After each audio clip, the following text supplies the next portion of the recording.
Hello, everybody. Good evening.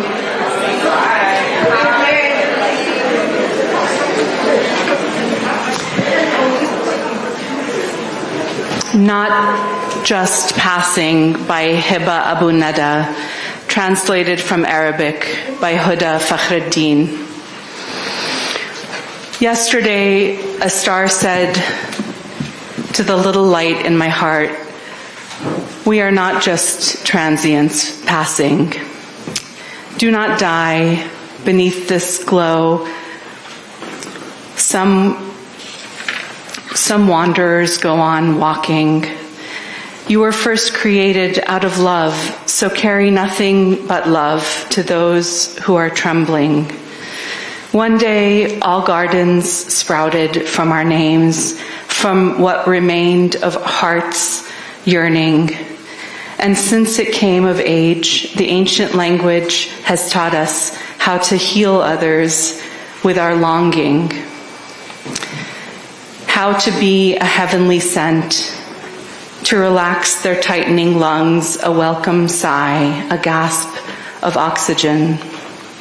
Softly we pass over wounds like purposeful gauze, a hint of relief, an aspirin. Oh, little light in me, don't die, even if the galaxies of the world close in. Oh, little light in me, say, enter my heart in peace. All of you, come in." That's a poem by Hiba Abu Nada, who was a Palestinian poet, novelist, and educator. She was killed in her home in Gaza by an Israeli airstrike on October 20th. She was 23. Allah yarhamha. Thank you for being here. Welcome to this solemn space for the naming and memorializing of those killed by the grotesque cruelty of the colonial Israeli war machine. Nothing justifies dispossession. Nothing justifies genocide. I'll direct you to read about this project in the program. I know there's a lot of you. We have a lot of programs, but maybe you haven't found one. They're on a table by this post, and we can put more out. I want to say also that we don't have a lot of seating. The seating is in this perimeter, and if you could give the seats up to those who need them, please prioritize that. About just a little about this project. At its heart, it's thanks to the fierce spirit of the Students for Justice in Palestine and a collective effort of many local people to write the names of those killed onto flags and to install them in this space. I deeply appreciate all those who participated for their work. I deeply appreciate all of you for being here.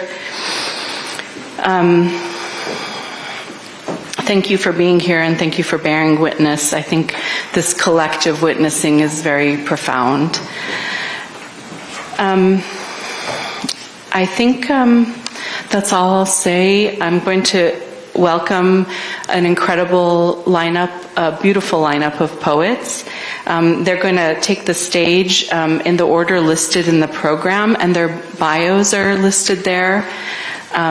They are Meg Ahmad, Mona Abdelahi, Aziz Bisanz, Hwang, Nikki Lewis, Willie Nour, Yara Omer, Sagirah Shahid, Sanyan Shin, Sana Wazwaz, and Chaun Webster. Please help me in welcoming Meg Ahmad.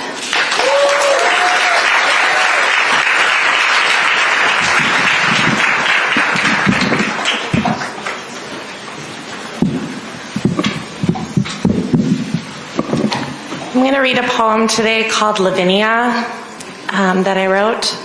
Lavinia is a reference to Titus Andronicus by Shakespeare.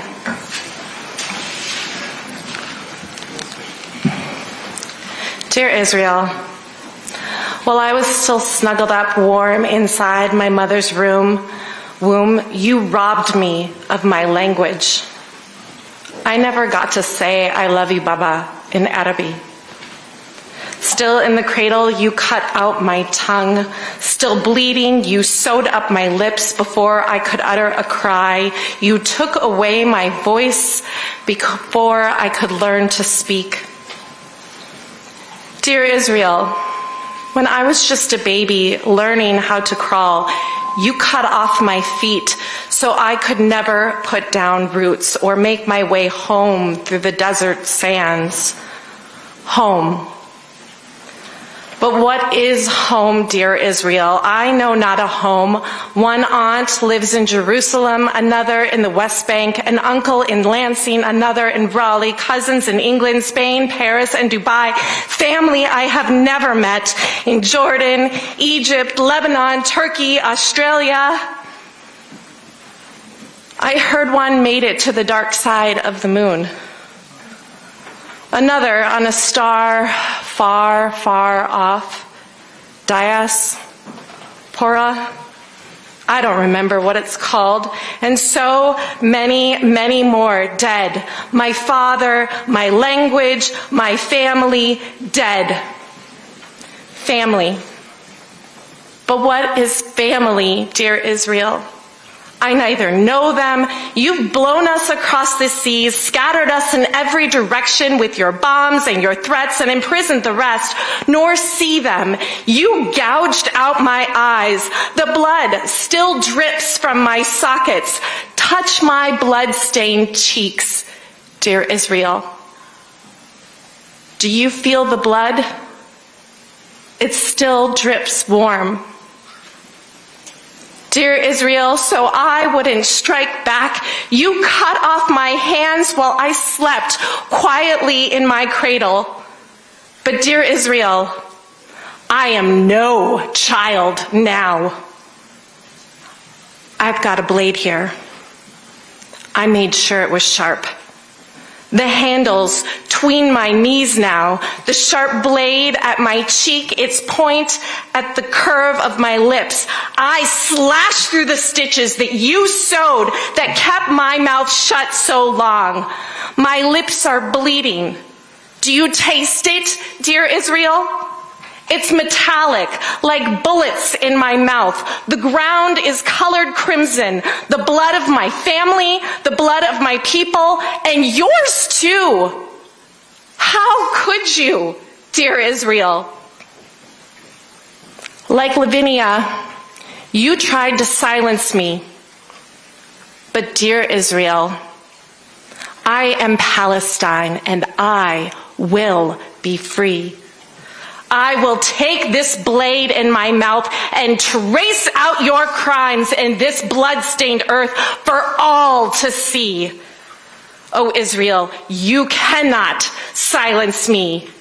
I am Palestine, and I will be free.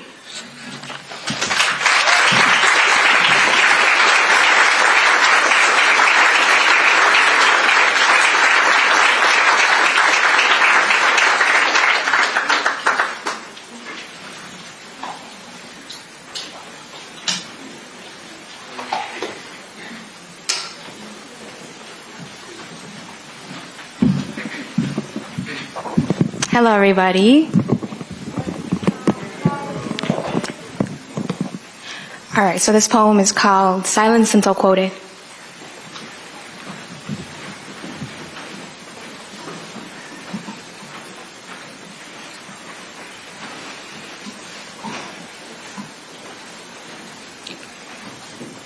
Being a black Muslim woman in a majority history classroom is like being in a documentary already made for you. Where you're always talked about but never spoken to, and when you're spoken to, they ask questions to reply. Not to understand. Then hush me and speak on my behalf, and I wonder, when did our only use in a classroom become being used as a supporting detail for their thesis about our struggle, about our pain, and then never spoken to, and I wonder how we are silenced until quoted. And even death cannot free us from that. Even freedom cannot free us from that. And I wonder how we forget. We forgot our heart beats 100,000 times a day to be here. We forgot our here. And the footsteps that have sunken in the dirt before our own. We forgot social media was a means of a connection. We forgot connection and how our bones crave to be felt. We forgot our hands and the creases it forms. We forgot our neighbors carry guns in locked boxes underneath dark closets, beds, or drawers. We forgot we pay taxes for bombs to bleed out cities. We forgot cities are bleeding. We forgot how blood does not rise. We forgot how blood sinks. We forgot how blood sinks into its roots in the footsteps that have sunken in the dirt before our own. We forgot kids, our kids, our kids, our kids, our kids. We forgot. We build high rises above graveyards. We forgot with liberty and justice for all. We forgot justice for all. We forgot. Our headscarves are just made of fabric. We forgot hate cussed at the tip of tongue, usually carried at the edge of a blade. We forgot we believe in the same God, just in different ways. We forgot our schooling. We forgot how to bear witness. We forgot how to see an apple fall from the tree and call it what it is. We forgot how to say their names. We forgot each syllable pulsing at the tip of the tongue. You see, I wonder how it feels to be able to close that textbook and forget to be able to get that grade, then forget to be able to leave that classroom and forget that grade for that paper. You don't remember about the struggle of people you forgot in that one classroom. You don't recall to be able to forget. To be able to forget.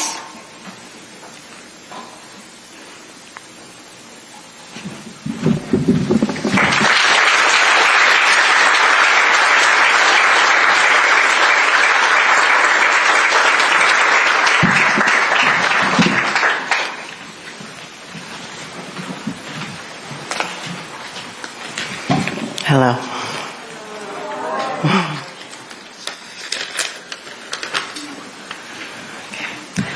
I have a little preamble, and then I'm going to ask y'all to do some call and response with me.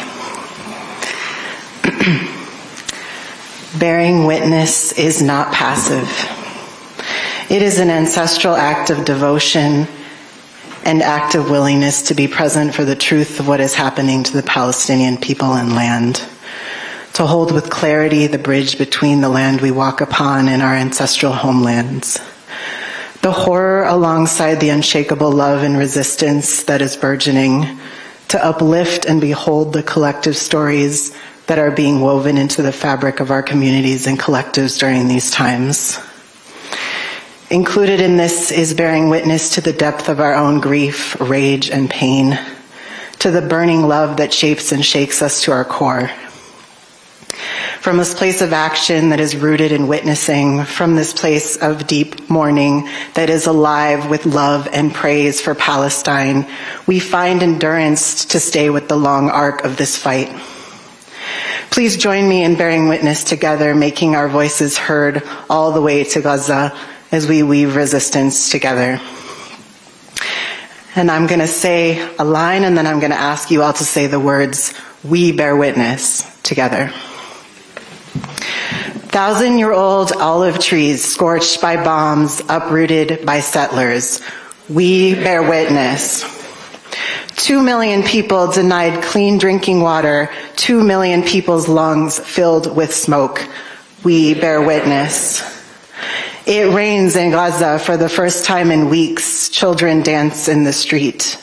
We bear witness. A Teta plants flowers in the shells of tear gas grenades. We bear witness. Children searching for their parents under the rubble. We bear witness. Neighbors share bread as they wait for the next round of bombs. We bear witness.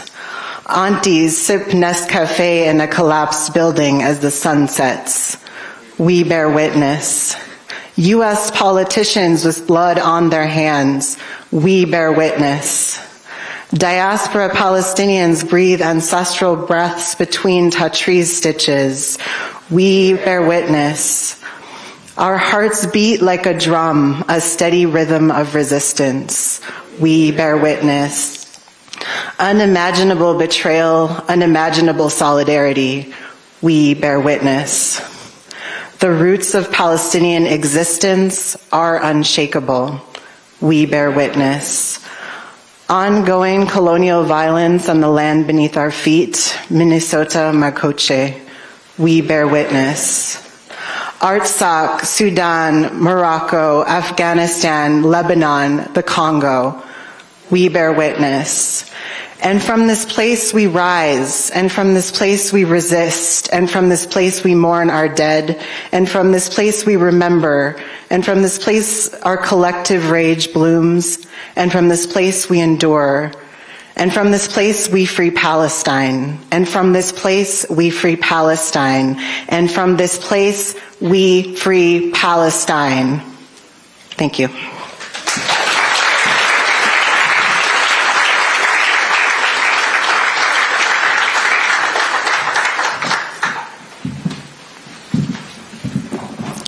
Hello, friends and comrades. I don't know if everyone's heard the news, but the United States just vetoed a UN resolution for ceasefire, and the United Kingdom abstained, so fuck empire. This poem is very new. I just finished it, but I would like to dedicate it to poet, professor, and translator Rafat Alareer, who was killed yesterday with his family. I didn't know him, but anyway. Okay, I'm not gonna cry. It's titled Palestine, Not Zion. Zion, Zion, Zion. How easy it rhymes with the almighty lion, the low growl and fanged snarl of oppressor, apex predator with its seismic roar, slippery slopes, and pomp of manufactured tropes that depict every rabid bite like some virtuous alibi. But listen, the divine does not look through the crosshairs of an AK-47 or take a crooked crucifix to craft it into stars. Only disciples of violence declare their righteousness by conquest or Hail Mary detonations. Blood snakes from every mountaintop to the river and the sea, from the river to the sea, the river to the sea. The histrionics of might to hasten captives into permanent sleep, made weak, made to uproot every olive tree, genocide entire families, to claim a swath of land holy, holy, holy, but only for themselves, always leads to catastrophe and the eventual collapse of monstrous demagogues and ideologies. No empire can thrive on mass graves of refugees, for the earth holds death just as it does love. As white phosphorus rains down onto rubble ossuaries, searing skin to bone, bone to ash, seething at the gluttony of such fear.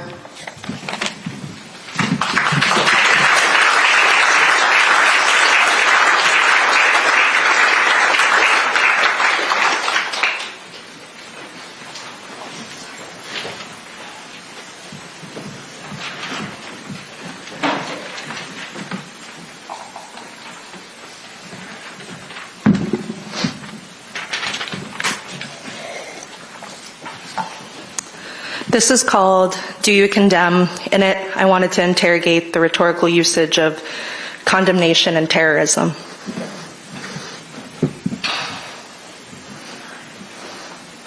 The terrorist walks among you. He drives in his car to the office where he makes microelectronics that tear lineages apart. The terrorist's office is oval-shaped and white. Terrorists red and blue have sat there before. Who is named as murdered by terrorists and who dies as a casualty of war? Do you condemn the terrorists? The ones you aren't meant to see. The ones who drop papers from the sky, their letters snickering, prepare to die. Do you condemn their barbaric ways? The terrorist makes a career out of spreading her lies. People wonder what a woman like her would do wrong in their eyes. Imagine all the people who maintain the status quo, that the empowerment of women means lining their fur coats with even more filthy money than they had just 3 years ago. Who gets to pollute the ozone and be Person of the Year? Who gets to show their films in Israel right now and still be revered? Do you condemn their complacency? The terrorist seeks out those who harvest akub and zatar. Punishment for collecting native plants. Punishments for seeking food. The terrorist punishes the olive trees for growing roots and thriving. The militaristic annihilation of agriculture and clean water sources is not a decolonization movement. The soil is older than any ethno-nationalist lying. Do you condemn the ecological violence that builds an ethno-state? Who is called the hostage? Are families fleeing bombings not hostage to a murderous plan? Are targeted journalists and poets not hostages of surveillance that seeks to take their homeland? Do you condemn occupation? Self-defense is not something a nation can claim when those they've slain died with their names written in marker on their arms. The U.S. funds this war because it's where its political interests are, and continuing the proliferation of weapons that kill on this land and far beyond. Gun safety advocates praise Biden, saying he will bring change. To them, the U.S. manufacturing and distributions of weapons is not to blame. Do you condemn the terrorists who took the lives of over 17,000 humans?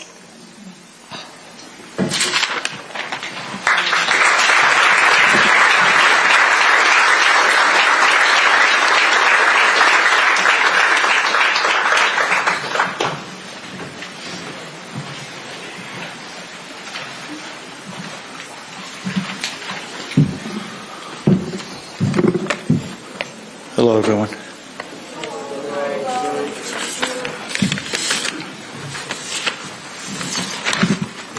Thank you. Go, Willie. The Kofiyeh,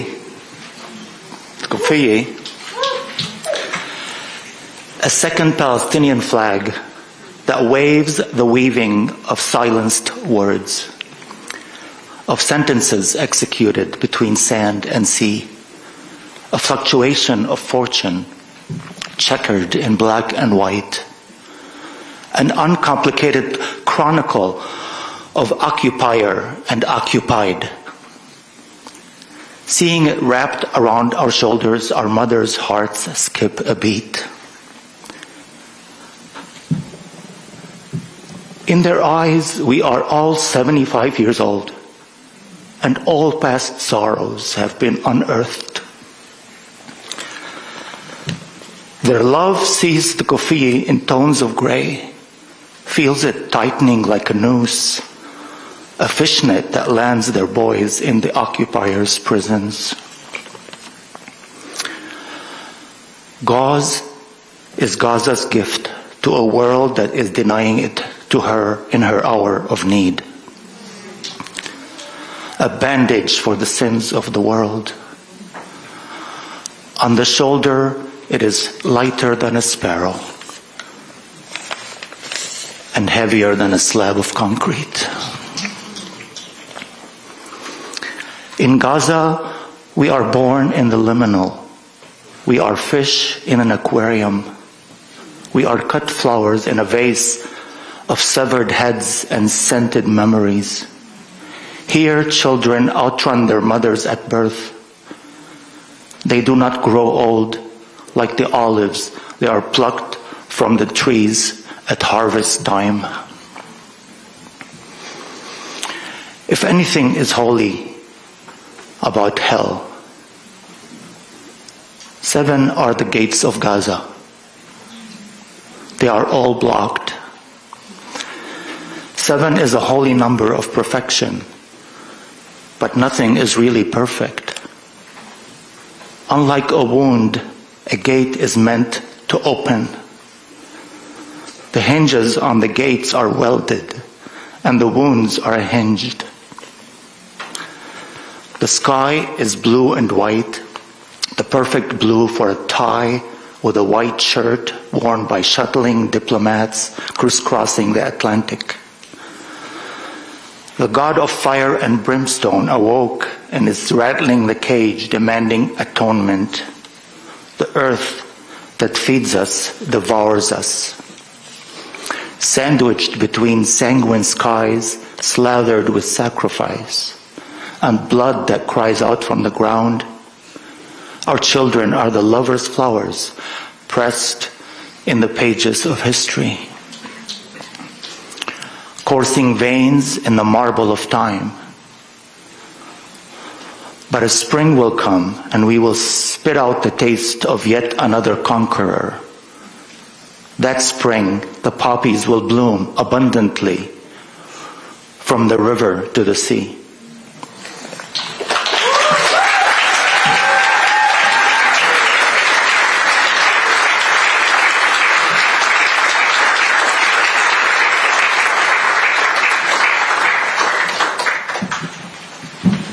Hello. Thank you. Do you believe that trauma and love are passed through generations? That maybe babies cry the moment they are born because they feel everything their people had gone through? That the moment they take their first breath, they hear the screams, the laughs, and the tears of their ancestors of whom they carry their genes? And that when these babies sense it all, they do the only thing they can do, cry. If we are composed of souls floating in the ether, is it really by chance that we are matched up with certain bodies, certain families, certain races, and at certain times? If our bodies are passed from one generation to the other, accumulating experiences until they are entrusted to us, what chance do we have in making our own legacies? I have memories of things I've never lived, people I've never met, and I laugh and cry over events I've never experienced. I was born in 1980 and I feel 100 years old. I have a memory from 1950 of my grandmother knitting jackets for her chicken to protect them from the harsh winter in Burqa, Palestine. The chickens were easily spotted and envied. The entire village got a kick over that one. I have a memory from 1942 of my oldest uncle giving the nickname Shlomo after my grandfather's dear Jewish friend who insisted that the newborn was to be named after him. My uncle was never a Shlomo on paper, but he happily bore the name for years. I have a memory of an unnamed Muslim Palestinian child visiting an unnamed Jewish Palestinian neighbor on a Sabbath to help put the lights on and start the stove, a neighbor helping neighbor. I was born in 1980 and I feel 100 years old. I have a memory from 1947 of the United Nations cutting Palestine like a pie into uneven pieces, dividing forever the people who have lived there for hundreds of years as one community. I have a memory from 1947 of my father born in Haifa and another of my mother born in Burqa in 1957. I have a memory of long years from 1949 to 1960 and after of my father, a child, watching with many other children cheap donations replacing gifts and traumatized refugees replacing happy neighbors. I have a memory from 1967 of a lot of people forced to cross the Jordan River or drown in it or get killed if they refuse to do either, leaving behind a home, hoping to go back to, never to see again. When you have lived all this before you're born, what chance do you have? And how loud should your cry be when your first breath smells like blood? I was born in diaspora, already hunchbacked, with an aged heart that had seen too much. I was born far from home, to a world that welcomed me as an alien, مغتربة, a displaced one, among millions of others like me, already scarred. And people's knives kept digging and digging and digging to make sure that we do not forget. What chance do we have? I have a memory of 2023 when I had to explain that my people are humans, should not be sieged on their own land, should not be starved on their own land, should not be denied water on their own land, and should not be buried alive under the rubbles of their own homes on their own land. I was born in 1980 and I feel 100 years old. Woo!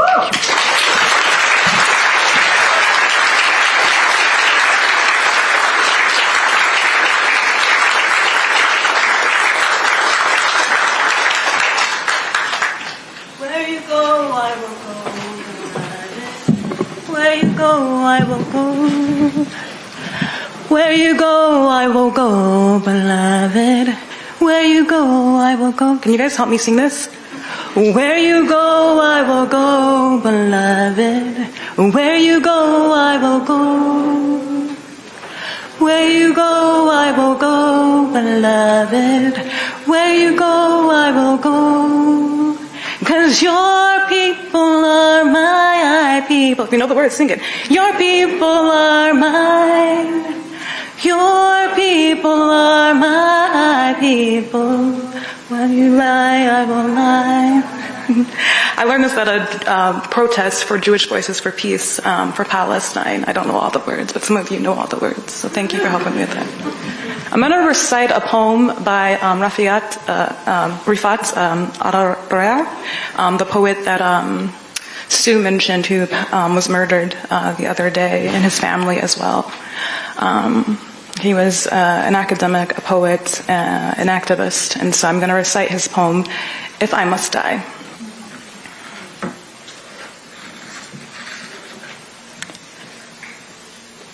If I must die, you must live, to tell my story, to sell my things, to buy a piece of cloth and some strings.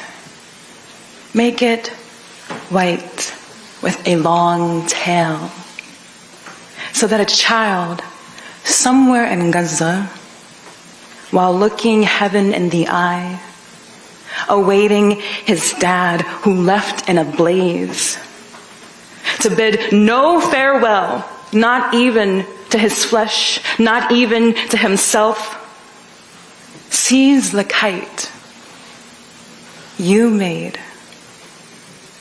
flying up above, and thinks for a moment an angel is there, bringing back love.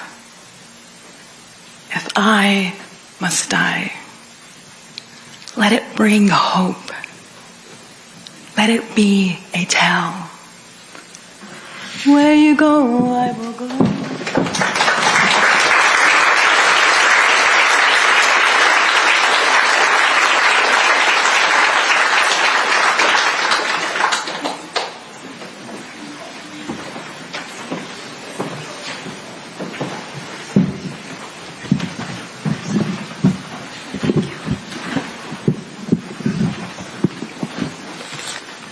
Thank you, Sagirah. That was so beautiful. And all the readers. I just want to say first, I'm really honored to be included here.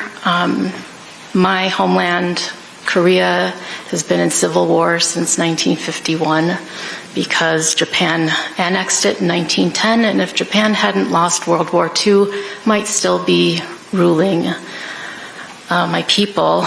And the U.S. has been occupying South Korea militarily since 1953, and our struggles are interdependent. For the martyrs of Gaza, we spell your names here in the air with our breath, under a canopy of grief, bind them into cloth. We hold your names in the soft antechamber of our throats, the branches in our lungs, the pale armor of our bones.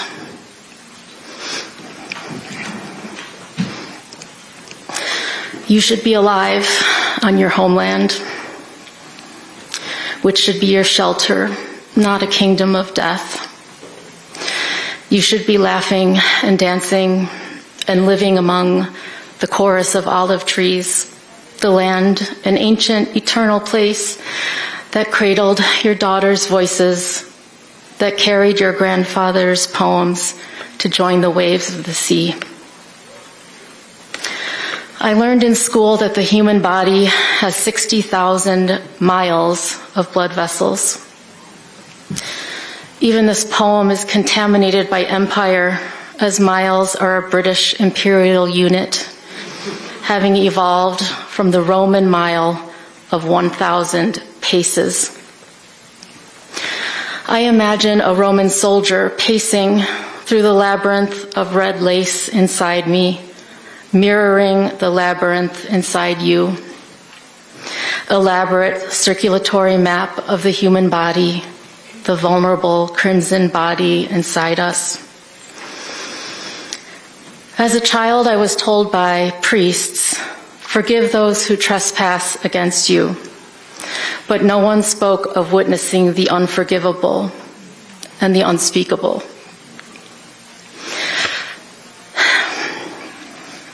We would break the sky if it could give you back your lives, martyrs of Gaza. Thank you.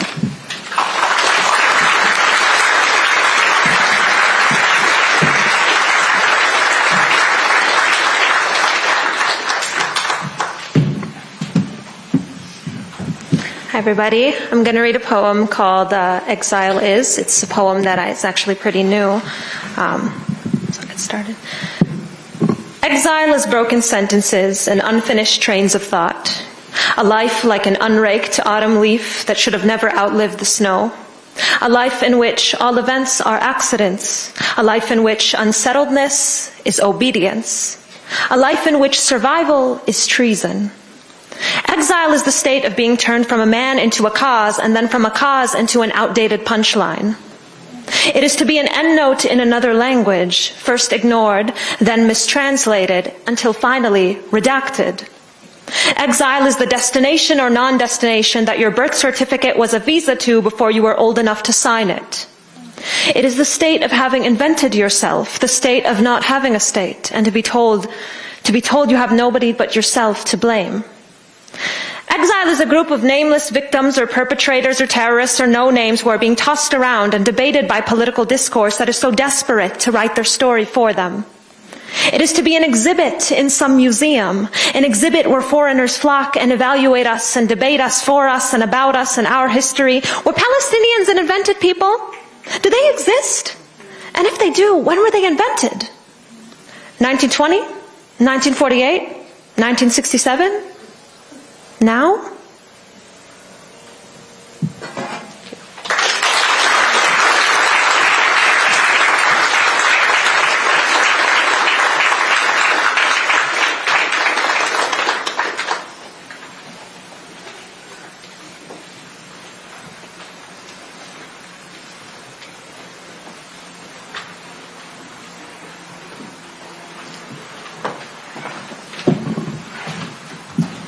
Good evening.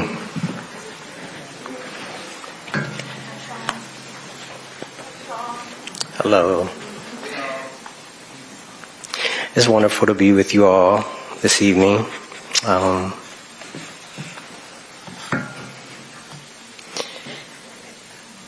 just going to read a piece that comes from a book that was written under the kind of sentiment of when Joy James made that declarative, resurrect the child you killed. You know. Understanding that that itself is an impossibility, right?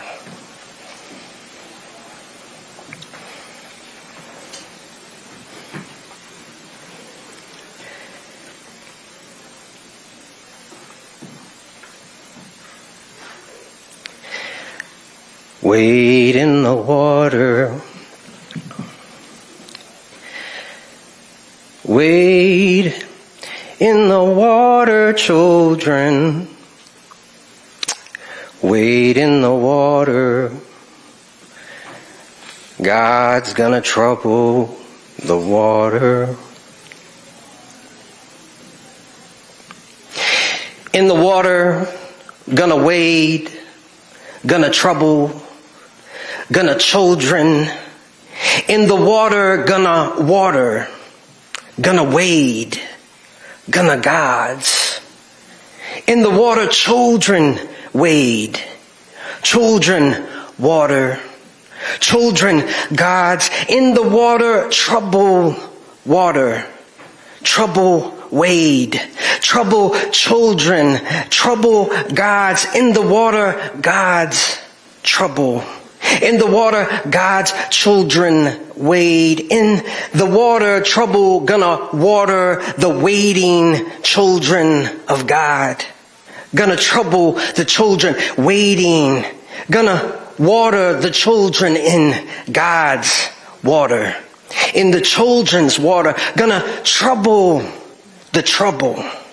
In the water, the wading children are finished wading in the trouble. In the water, the wading children gonna trouble the gods.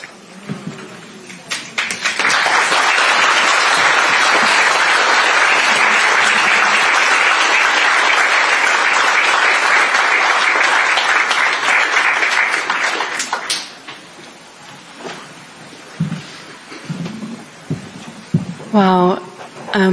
Let's put our hands together again for an incredible lineup.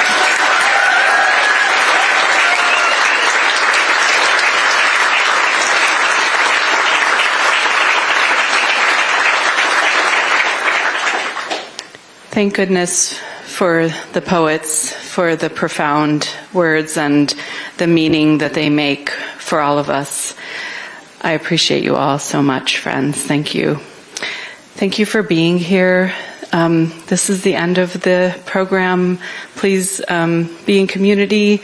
It's quite crowded. You've sort of endured this evening. And thank you for being here. This installation will actually be up through the end of December, and viewing hours will be held Thursdays through Saturdays, noon to 6. And there'll be events that we will host in the space. So please stay tuned. Thank you all for being here and bearing witness.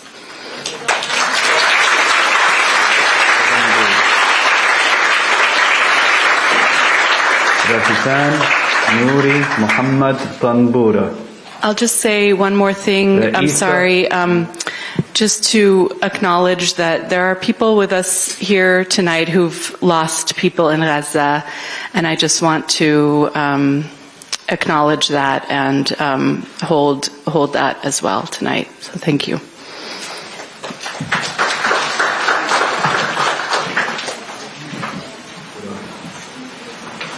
مريم أحمد عبد الله الغندور كامل خليل رجب بركة أحمد خليل رجب بركة نجيح حسن عبد اللحام نجاح زهر حسين الوادية. لبنى عبد العزيز أحمد صافي. تغريد صبري سليمان بركة. مرفت شاكر محمد العرعير. مراد سهيل مراد الغندور. سامي شهاد محمد اللحام. أنعام عوض يوسف البطش. نجوى ناجي إبراهيم البطش. سمور سليمان حمادة جعرور. محمد عبد الكريم حسن صافي. محمد علي عبد القادر صافي. وفية محمد كرم عمر جعرور. حنان أحمد عبد الله شيخ العيد. محمد رفيفان نوري طنبورة.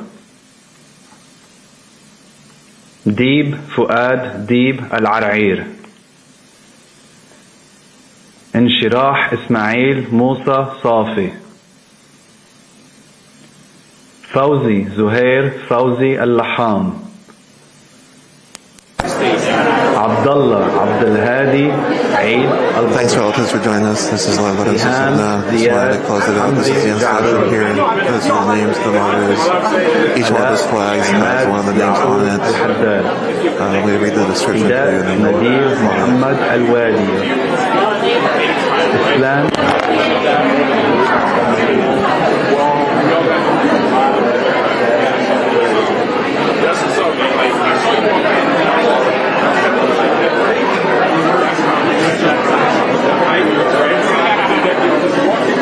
So you're just with us at Bear Witness honoring Gaza's martyrs. You can see the hashtag Palestine. It's in Minnesota, Minneapolis, Minnesota. It is an opening. You can see the poetry reading gathering to bear witness to honoring Gaza's martyrs. It is an installation. You can see all these flags. There's a lot of people walking by, so you can't see them very well. I apologize for that. Each one of the flags has the name of one of the martyrs on them. And we just wanted to bring you here again. The right to return his land back. And just wanted to let you know there's a lot going on still to try to stop and call for a ceasefire, stop the ongoing genocide in Palestine. Thanks for joining us. We're going to take this down. And again, just glad you're here with us.